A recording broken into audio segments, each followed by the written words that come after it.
Hello everyone, welcome in dice part 2। Dice के video number 2 में आपका स्वागत है। My name is Gajanan Borgade, assistant professor in the department of chemistry, Phusing Naik Mahavidyalaya Pusad. In the part 1 we have studied up to the methyl orange, which is a azo-type dye. Moving to the next portion, which is triphenyl methane dye. Triphenyl methane dye, also called as triaryl methane. triaryl methane. देखो, इस type की जो die होती है, इसमें ये structural unit present होता है। ये स्ट्रक्चरल यूनिट इसमें प्रेजेंट होता है। अब इस कैटेगरी में जो भी डाई बिलोंग्स करेगी, इसमें ये स्ट्रक्चरल यूनिट होगा। अब देखो, ये स्ट्रक्चरल यूनिट कौन सा होता है। इसमें एक कार्बन है और 3 रिंग है जो कि उस कार्बन को अटैच है। देखो, एक कार्बन है और 3 रिंग है, उसमें से 2 बेंजीन रिंग है, ये 2 बेंजीन रिंग है और ये वाली पैराक्यूनॉइड रिंग है। पैराक्यूनॉइड रिंग है। तो इस तरह से 3 एरिल न्यूक्लियस इसको अटैच होते हैं। इस कार्बन को एक कार्बन है, इसीलिए हम इसे मीथेन कहते हैं, ट्राई एरिल मीथेन। अब देखो, ये जो पैराक्यूनॉइड रिंग इसमें है, ये ही इसका क्रोमोफोर होता है। यही इसका क्रोमोफोर होता है, यानी कि इसी की वजह से इन डाइज को कलर होते हैं। और ये 2 बेंजीन न्यूक्लियस यानी कि 2 बेंजीन रिंग अटैच होती है। अब देखो, अगर कोई भी ट्राइफेनिल मीथेन टाइप की डाई होगी तो ये इसमें ये स्ट्रक्चरल यूनिट होगा। क्यूनॉइड इज अ क्रोमोफोर, जैसे कि मैंने अभी बताया था कि जो पैराक्यूनॉइड रिंग है वही उसका क्रोमोफोर होता है। These are intense color but fade rapidly in a light. इनका कलर इंटेंस होता है लेकिन जो लाइट में ये फेड हो जाता है, इसीलिए ये इंडस्ट्रियली टेक्सटाइल इंडस्ट्री में इतनी यूजफुल नहीं होती है। क्यों नहीं होती है? क्योंकि इनका इंटेंस कलर होने के बावजूद भी ये जल्दी से फेड हो जाता है, इसीलिए not useful in a textile industry. Example है malachite green, rosa aniline, malachite green, rosa aniline जिसे मैजेंटा कहते हैं, para rosa aniline, crystal violet, methyl violet, aniline blue, ये है। इसके कुछ जो यूजेस है, ये है कलरिंग पेपर, टाइपराइटर, रिबन्स बनाने के लिए। क्यों? क्योंकि ये मतलब टेक्सटाइल इंडस्ट्री में यूज हम नहीं कर सकते, क्योंकि टेक्सटाइल इंडस्ट्री में जो कलर होता है वो लाइट को रेजिस्ट करने वाला चाहिए, ये फेड हो जाता है लाइट में। ये है मैलाट ग्रीन, ये मैलाकाइट ग्रीन जो है ये है। देन दिस इज मैजेंटा, ये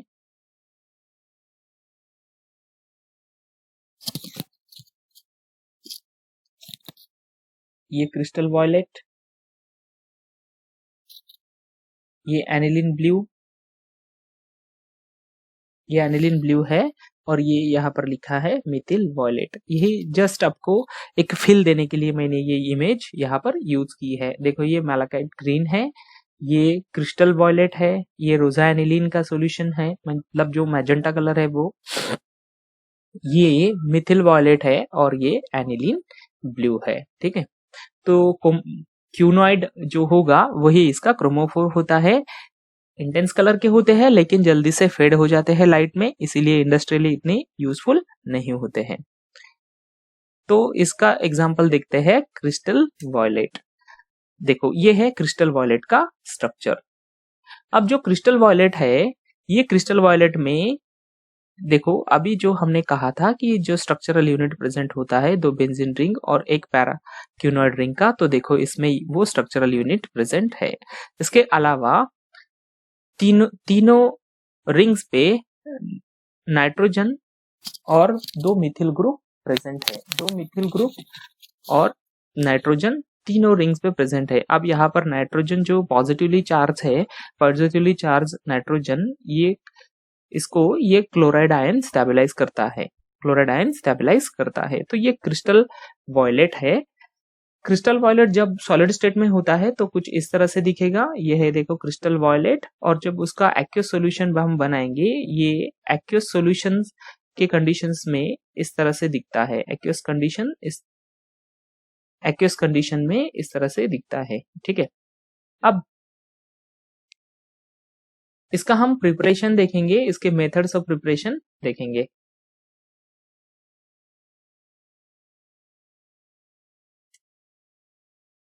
देखो किस तरह से प्रिपेयर करते हैं। इसमें भी 2 स्टेप्स इन्वॉल्व है। पहली स्टेप होती है प्रिपरेशन ऑफ मिचलर्स केटोन।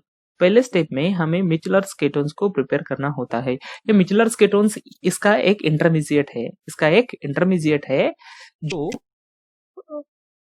इस तरह से प्रिपेयर किया जाता है। देखो प्रिपेयर कैसे होगा। इसमें डाइमिथिल एनिलीन, ये डाइमिथिल एनिलीन हमें 2 मोल लेना पड़ेगा। यहाँ पर मैं लिख देता हूँ 2 मोल, 2 मोल यहाँ पर यूज करने पड़ेंगे डाइमिथिल एनिलीन के, और साथ में लेना पड़ेगा कार्बोनिल क्लोराइड। तो देखो ये डाइमिथिल एनिलीन है, ये वाला, ये और ये दोनों डाइमिथिल एनिलीन 2 मोल, और ये COCl2 कार्बोनिल क्लोराइड है। जिस तरह से ये HCl यहाँ पर दिखाया गया है, इस HCl को भी यहाँ से रिमूव कर दो। हम जब इन HCl को रिमूव करेंगे तो ये कार्बन यहाँ से जहां से हाइड्रोजन हमने निकाला है, इस कार्बन के साथ अटैच हो जाएगा, इसके साथ कपल हो जाएगा। तो देखो ये जो कार्बोनिल क्लोराइड है, इसमें से CO ग्रुप बचेगा, वो CO ग्रुप यहाँ पर दिख रहा है, और ये दो रिंग इस कार्बन को अटैच हो जाएगी, और ये बन जाएगा ketone which is called as Michler's ketone। ये है Michler's ketone। ये Michler's ketones ये डाई के जो प्रोसेस है, इसमें ये इंटरमीडिएट होता है। तो कैसे बनता है ये, पहले हमें लेना है डाइमिथिल एनिलीन। देखो ये डाइमिथिल एनिलीन है, एनिलीन आपको पता है ना, रिंग बेंजीन रिंग को NH2 ग्रुप अटैच होता है, उसका ये डाइमिथिल डेरिवेटिव है। मतलब 2 हाइड्रोजन निकाल दो, उसकी जगह पर 2 मिथिल ग्रुप यूज कर लो, डाइमिथिल एनिलीन बन जाएगा। तो ये 2 मॉलिक्यूल्स हमें यूज करने हैं, साथ में कार्बोनिल क्लोराइड लेना है, इसमें से -HCl कर दो, हमें मिलेगा मिचलर्स केटोन। तो फर्स्ट स्टेप में हम मिचलर्स केटोन्स को प्रिपेयर करेंगे। Second step is condensation of Michler's ketones with the dimethyl aniline। अब देखो फर्स्ट स्टेप ने हमें ये प्रिपेयर किया था मिचलर्स केटोन, ये मिचलर्स केटोन, और सेकंड स्टेप में हमें इसको क्या करना है, इस मिचलर्स केटोन्स को हमें डाइमिथिल एनिलीन के साथ ट्रीट करना है। ये है डाइमिथिल एनिलीन, ये हमारा फर्स्ट स्टेप में मिला था मिचलर्स केटोन्स। अब देखो यहाँ पर क्या होता है, इस रिएक्शन को हमें अनहाइड्रस POCl3 में करना, कैटलिस्ट के तौर पर इसको यूज करना पड़ता है। POCl3 क्या है, फॉस्फोरिल क्लोराइड है, या फिर फॉस्फोरस ऑक्सीक्लोराइड भी इसे कहते हैं। इसके प्रेजेंस में रिएक्शन होगी। ये कंडेंसेशन रिएक्शन है, और किस तरह से होती है देखो, ये जो CO ग्रुप है केटोन का, इसका पहले प्रोटोनेशन हो जाएगा, ये हाइड्रोजन यहाँ पे अटैच हो जाएगा। अब जब ये हाइड्रोजन यहाँ पर अटैच होता है, तो ये कार्बन जो कि इलेक्ट्रॉन डिफिशिएंट होता है, और भी इलेक्ट्रॉन डिफिशिएंट बन जाएगा, क्योंकि यहाँ पर हाइड्रोजन जैसे अटैच होगा, ये ऑक्सीजन पे ये बॉन्ड, मतलब ये इलेक्ट्रॉन पेयर बॉन्ड के शिफ्ट हो जाएगा, और ये बन जाएगा OH बन जाएगा, क्योंकि ये हाइड्रोजन यहाँ पे शिफ्ट होने वाला है। जैसे ये OH बनने वाला है, तो ये कार्बन यहाँ पे अटैच हो जाएगा, ये कार्बन इस कार्बन को अटैच हो जाएगा, और इस कार्बन को अटैच होके यहाँ पे CC कपलिंग हो जाएगी, ये रिंग भी इसके साथ ज्वाइन हो जाएगी। तो देखो यहाँ पर रिंग ज्वाइन हो चुकी है, और ये है हमारा कलर बेस। अब ये जब कलर बेस बनता है, इस कलर बेस में ये जो नाइट्रोजन है, ये वाला, ये नाइट्रोजन जो है, इसके पास लोन पेयर है, ये लोन पेयर, ये non bonding electron pair conjugation में है रिंग के पाई सिस्टम की। ये जो रिंग है, इसका पाई सिस्टम जो है, उसके साथ ये कॉन्जुगेशन में है, तो ये रेजोनेंस में इन्वॉल्व हो जाएगी कुछ इस तरह से। ये यहाँ पे आएगा, यहाँ पे डबल बॉन्ड फॉर्मेशन होगा, तो ये बॉन्ड यहाँ पे आएगा, यहाँ पे डबल बॉन्ड फॉर्मेशन होगा, और ये यहाँ पे शिफ्ट हो जाएगा तो यहाँ पे डबल बॉन्ड फॉर्मेशन होगा।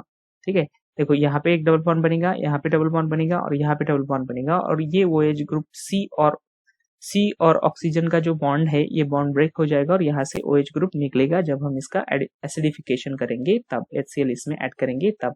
देखो ये OH और ये HCl का ये H2O, इसमें से H2O रिमूव कर दो, ये यहाँ पे शिफ्ट हो गया, ये यहाँ पे डबल बॉन्ड बनेगा, ये यहाँ पे शिफ्ट हो गया तो यहाँ पे डबल बॉन्ड बनेगा, और ये यहाँ से यहाँ शिफ्ट हो गया, यहाँ शिफ्ट हो गया तो यहाँ पे डबल बॉन्ड बनेगा। तो कुछ इस तरह से हमें फाइनल प्रोडक्ट क्रिस्टल वॉयलेट मिलता है।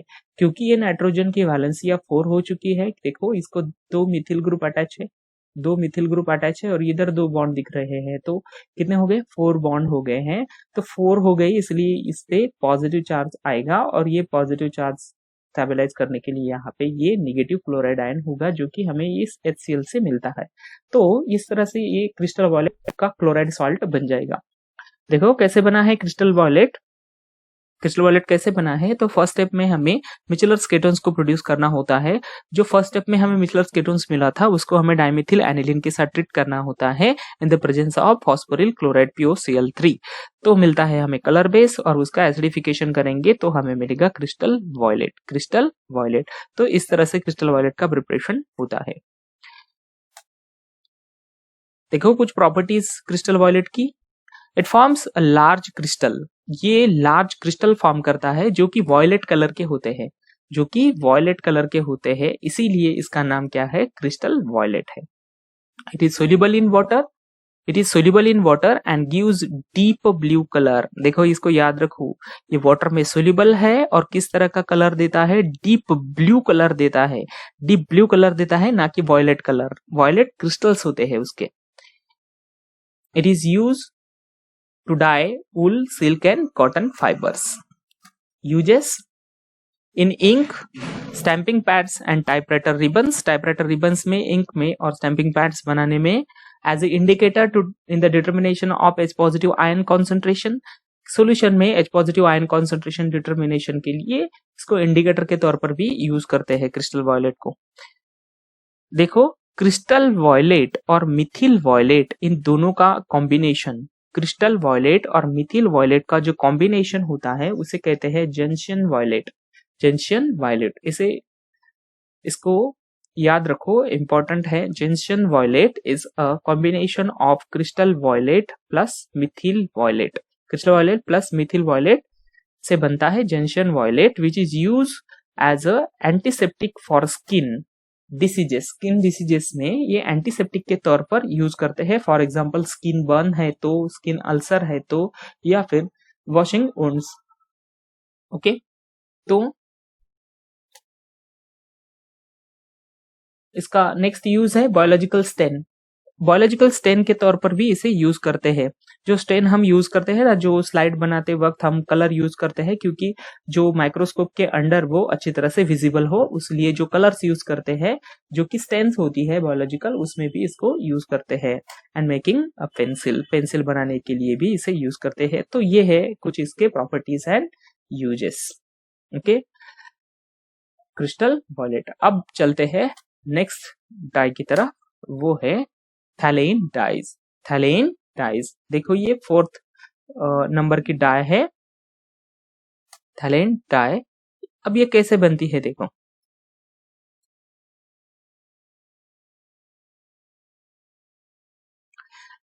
थैलेन डाई थैलिक अनहाइड्राइड और फिनॉल के कॉम्बिनेशन से बनती है।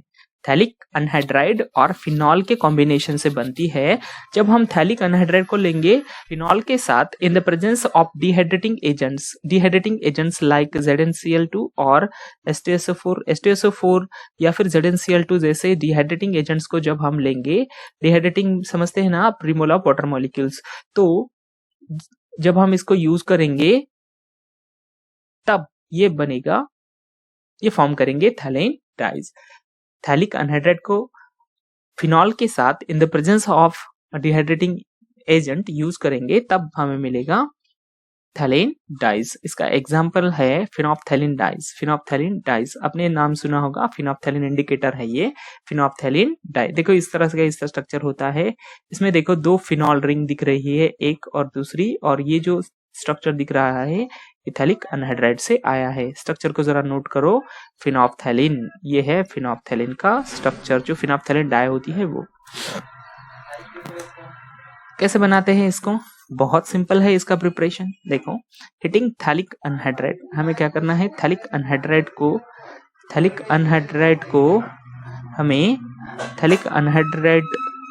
को फिनॉल के साथ 2 मोल्स ऑफ फिनॉल, इसको इन the presence of concentrated H2SO4 treat करना है।